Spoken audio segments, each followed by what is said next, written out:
Olá, meu irmão, minha irmã, a graça e a paz do Senhor Jesus. Comunidade em oração. A comunidade em oração reúne-se diariamente, sempre de segunda a sábado, nesse horário das 18 horas. E você, meu amigo, minha amiga, que está recebendo a notificação que nós estamos ao vivo, você é nosso convidado, nossa convidada a participar conosco destes momentos de comunhão com Deus, deste momento de reflexão na palavra de Deus, destes momentos de oração, intercessão pelo Brasil, pela família brasileira e por todos aqueles que sofrem hoje com enfermidades, desde a Covid-19 até cânceres e outras enfermidades, né? Então nós vamos iniciar orando. Vamos orar? Senhor nosso Deus e nosso Pai, nós te agradecemos pela tua presença, meu Deus, em nossa vida. Te agradecemos porque tu tens realizado grandes coisas, Senhor, na nossa vida. E a razão de nós estarmos aqui é a tua graça, é a tua misericórdia. Por isso nós te exaltamos, nós glorificamos o teu nome, Senhor. A ti toda honra e toda glória. Oh, exaltado seja o teu nome, meu Deus.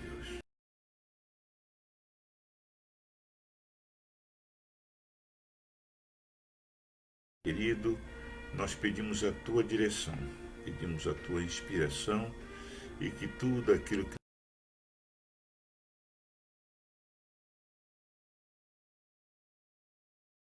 seja recebido por ti, meu Deus. Em nome de Jesus, amém e amém. Bem, meus queridos, nós estamos falando sobre discipulado cristão e hoje nós vamos ver mais uma fase desse processo de discipulado. Hoje nós vamos falar discipulado cristão, o processo de transformação. Nós sabemos que ninguém, ao aceitar Jesus, permanece da mesma forma, né?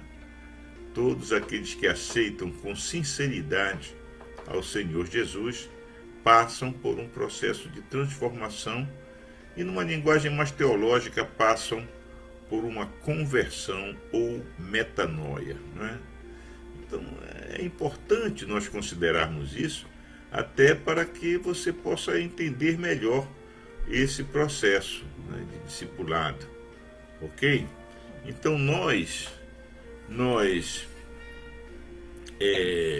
convidamos você a estar conosco e participar conosco dessa reflexão, amém? Ok. O livro de Atos dos Apóstolos, lá no capítulo 1, tem um versículo, versículo 8, quando Jesus promete aos discípulos, né? Jesus diz assim: mas recebereis poder ao descer sobre vós o Espírito Santo, e sereis minhas testemunhas em Jerusalém, na Judéia, em Samaria e até os confins do mundo. Louvado seja o nome do Senhor. Então os discípulos de Jesus, eles estão sob uma promessa de Jesus. Jesus é assunto aos céus e eles ficam, né, em Jerusalém cumprindo a determinação de Jesus. Jesus falou, permaneçam em Jerusalém, até que do alto vocês sejam revestidos de poder. E eles ficam em Jerusalém. Eles ficam numa sala, né, uma média de 120 pessoas, ficam ali num cenáculo, como nós chamamos, né, que é uma sala grande, e eles ficam ali até o dia do Pentecoste, quando acontece o derramamento do Espírito Santo sobre os apóstolos. Agora eles não são mais discípulos, agora eles são apóstolos, não é? O discípulo, ele permanece enquanto está o seu mestre. Ora, mas o mestre já havia designado na grande comissão, né? Ide por todo o mundo, pregai o evangelho a toda criatura, né? Batizando-os em nome do Pai, do Filho e do Espírito Santo. né? E eis que estarei convosco todos os dias. Então, ao receber esse envio, eles deixam de ser discípulos e passam a ser enviados. E o que é um enviado? O enviado é o apóstolo. A palavra apóstolo, né, significa enviado. Então, os discípulos deixam de ser discípulos porque o seu mestre foi assunto aos céus. E eles se tornam apóstolos. E falta o cumprimento de uma promessa feita por Jesus, que era justamente o recebimento do Espírito Santo. O derramamento do Espírito Santo que iria capacitá-los para o exercício dessa tarefa. Amém? Então é isso que nós vamos falar em rápidas palavras para que vocês possam entender. Discipulado cristão, irmãos e irmãs, é mais do que ser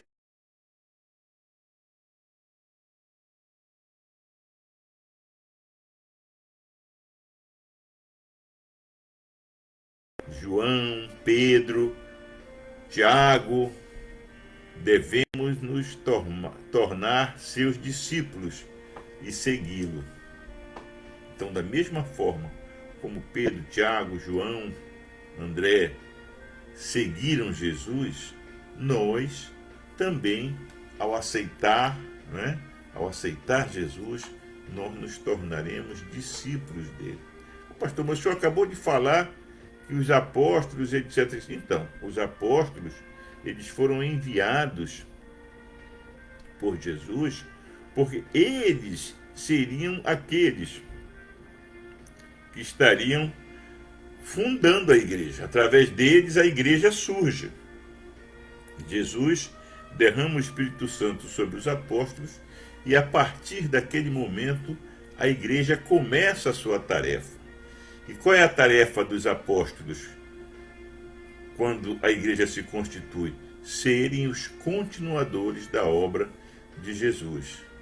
E nós, hoje, no século XXI, ao aceitarmos Jesus como Senhor, como Salvador da nossa vida, né, nós nos tornamos discípulos de Jesus. Nós nos tornamos discípulos de Jesus. E vamos produzir outros discípulos. Por quê? Porque nós vamos estar sempre aprendendo. E quem é o nosso mestre? Jesus. E como é que ele nos ensina? Através da sua palavra, através do estudo da Bíblia, através da leitura da Bíblia. Então, eu pergunto a você, meu irmão, minha irmã, você já escolheu seguir a Cristo Jesus? Se sim, então você é um discípulo, uma discípula, né? Você é um discípulo cristão, uma discípula cristã, nos tempos modernos, ou pós-modernos, né? Mas talvez você diga, mas eu não posso aprender pessoalmente de Jesus, como eles fizeram. Ah, claro, todos nós podemos, com certeza. Graças à fidelidade dos apóstolos, os quais claramente compreenderam o seu papel como mensageiros de Cristo, nós temos os seus evangelhos, aquilo que eu falei, a palavra de Deus. As cartas de Paulo, as cartas universais, tudo está à nossa disposição, né? Então nós entendemos que cabe a cada um de nós buscar o conhecimento, a intimidade, o crescimento espiritual através do ensino de Jesus, que vem através da Escritura Sagrada.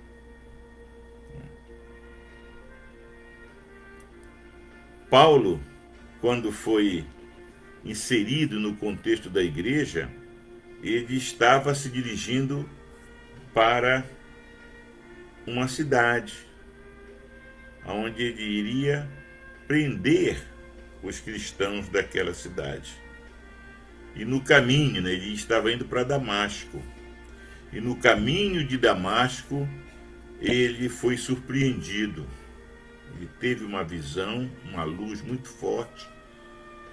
E aquele homem que ia prender os discípulos de Jesus, aqueles que estavam começando já, né, inserindo a igreja, né, participando da vida da igreja, já eram discípulos dos apóstolos. Percebam, o discipulado é um processo contínuo. Os apóstolos, eles se tornam apóstolos porque receberam de Jesus o envio. Agora, Ananias, né, outros, Barnabé,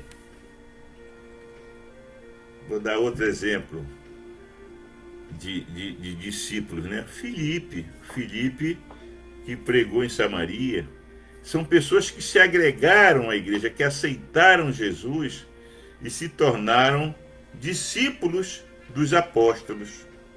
Estevão. Então a gente percebe claramente que o discipulado é um processo contínuo e que está sempre sendo renovado com a chegada de novos discípulos. Então Paulo, ele é tragado para Jesus no momento em que ele ia causar um verdadeiro reboliço lá em Damasco, prendendo aqueles que pregavam em nome de Jesus, que eles chamavam do caminho, a seita do caminho, né? Mas ele foi, vamos dizer assim, ele foi tragado por Jesus. Ele foi tirado daquela visão que ele tinha, né? Uma visão judaizante, uma visão ortodoxa, judaica, né? E ele também passa por um processo de conversão, né? Essa é a transformação que nós falamos no início. Não existe um exemplo de transformação ou de conversão maior na história da igreja do que a conversão de Paulo, ou de Saulo de Tarso, que depois ficou sendo conhecido como Paulo. Ele escreveu cartas a todas as igrejas que ele ajudou a criar. E estas cartas se tornaram, né, parte do Novo Testamento, da palavra de Deus. E ao contrário dos primeiros discípulos, temos todas as instruções de Cristo em nossas mãos. Ou seja, os discípulos, eles ouviram diretamente de Jesus as instruções.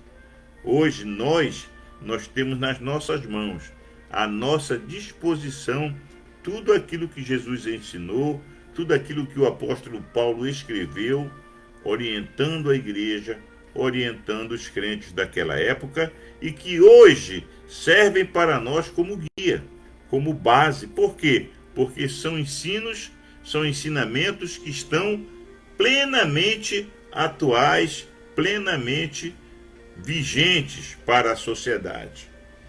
Então percebam que o discipulado cristão produz naquele que aceita ser discípulo de Jesus um processo de transformação, produz conversão, produz essa metanoia. Que Deus nos abençoe. Amanhã nós vamos continuar ainda estudando sobre o discipulado cristão, né? Nós vamos falar sobre uma viagem longa que nós vamos fazer quando decidimos nos tornar discípulos, uma viagem longa num percurso pequeno. Amém? Então vamos orar para nós podermos coroar essa nossa reunião de hoje, né? Senhor Deus, Pai querido, louvado seja o teu nome. Bendito seja, ó Pai querido, aquele e aquela que tira no seu tempo, nesse final de tarde, meu Deus, esses momentos para estar com a comunidade em oração. Abençoe mães que estão na comunidade, que estão neste momento orando conosco, que ouviram a tua palavra e que perceberam a importância, Senhor, de aceitarmos o discipulado, meu Deus. Abençoa, Senhor, abençoa cada família, cada irmão, cada irmã que conosco está na mesma frequência, na mesma sintonia contigo, meu Deus. Tu és o Deus onipresente, tu és o Deus onisciente, tu és o Deus onipotente. Por isso tu nos contemplas, apesar das distâncias que nós nos encontramos uns dos outros, mas na nossa frequência espiritual nós estamos na mesma sintonia contigo. E nós louvamos, Senhor, o teu nome, porque tu nos dás essa oportunidade e esse privilégio. Por isso nós te pedimos mais uma vez, em nome de Jesus, meu Deus, recebe a nossa adoração. Recebe, Senhor, a nossa exaltação ao teu santo nome. E abençoa, Senhor, em primeiro lugar, o Brasil, o povo brasileiro, Senhor, essa nação que é desejada por tantas outras nações.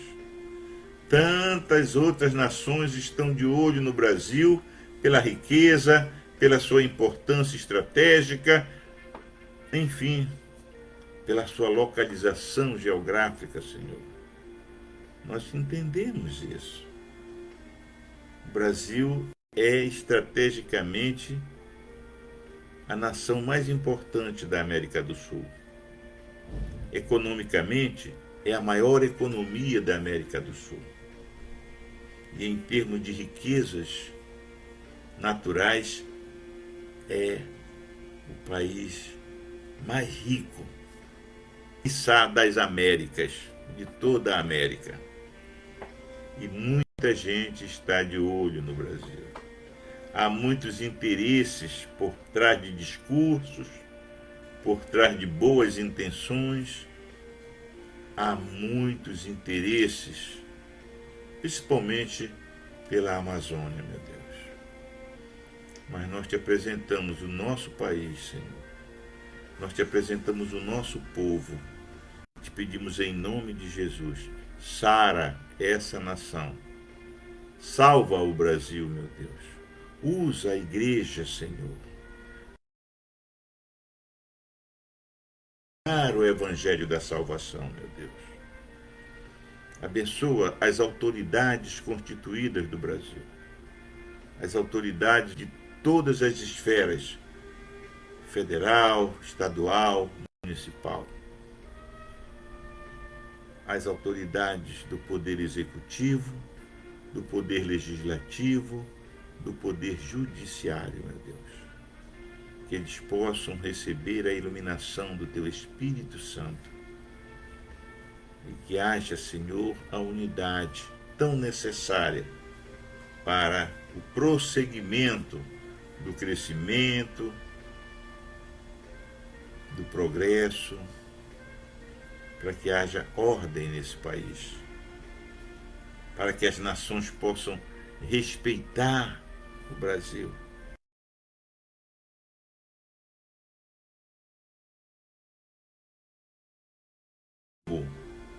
Da sua história.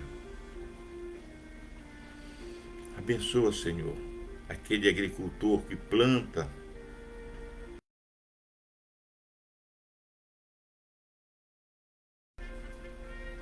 aquela mulher que acorda pela madrugada e vai colher o leite, meu Deus.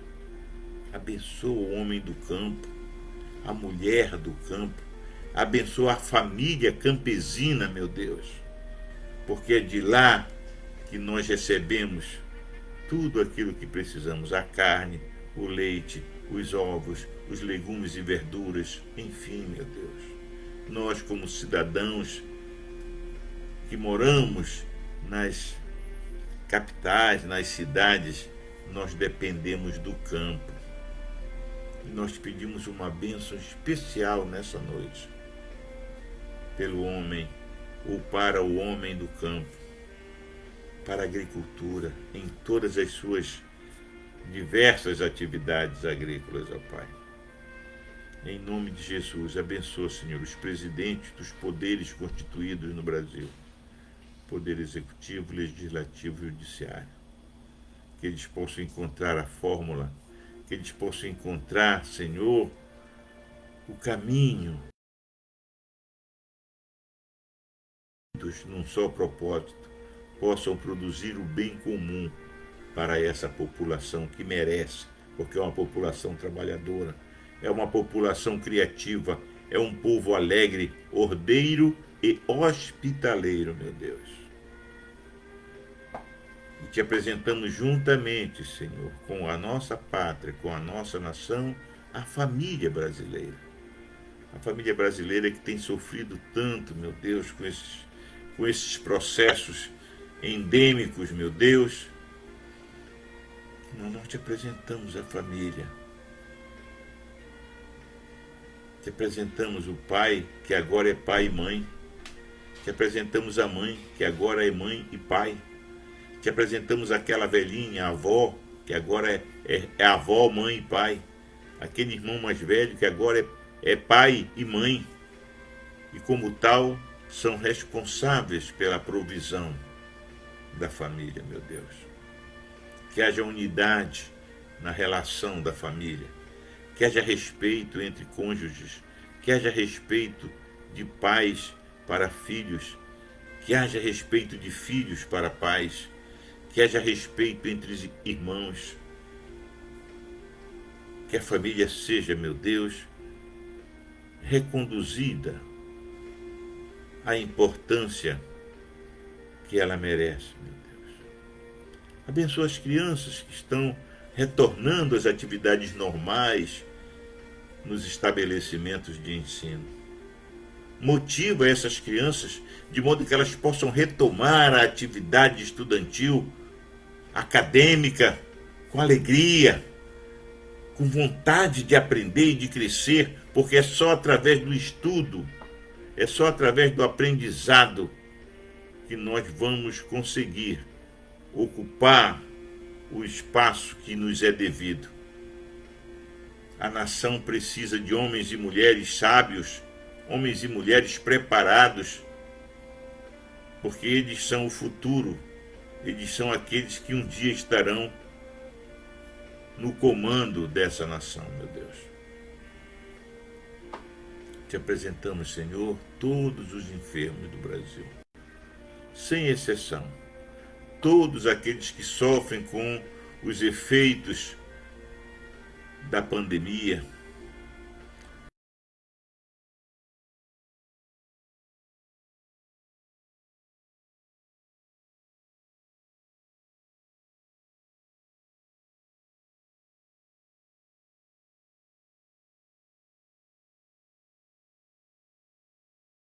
em recuperação, aqueles que estão nesse momento, Senhor, sendo operados, aquele que já foi desenganado pelos médicos. Nós cremos, Senhor, que tudo é possível. Por isso nós te apresentamos, ó Pai, todos os enfermos, todos, sem exceção de nenhum. Nós não vamos dizer nomes porque são milhões, ó Pai, no Brasil. Toma, Senhor, sobre teu cuidado. Abençoa, Senhor. Dá a eles, ó Pai, a opção de escolha. Coloca um padre, um missionário, um pastor, um obreiro, meu Deus, para ir a esses locais, se é que já pode adentrar e anunciar o Evangelho para essas pessoas. Usa os funcionários que são cristãos. Nós sabemos que existe um grande número de funcionários da saúde que são cristãos, que professam a mesma fé que nós. Usa esses profissionais para falarem de Jesus para essas pessoas, a fim de que elas recebam o conforto da tua presença, meu Deus. Em nome de Jesus nós te pedimos e te agradecemos. E te apresentamos os nossos idosos, meu Deus. Guarda os idosos, a saúde dos idosos. Fortalece, dá energia renovada, meu Deus.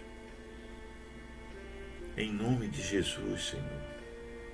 Que eles possam se sentir a cada amanhecer renovados. É um novo dia. Aleluia. Louvado seja o nome do Senhor.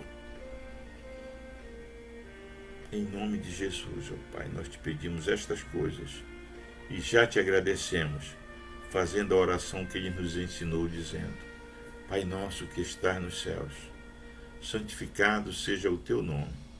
Venha o teu reino, seja feita a tua vontade, assim na terra como nos céus. O pão nosso de cada dia nos dá hoje. Perdoa as nossas dívidas, assim como nós perdoamos os nossos devedores.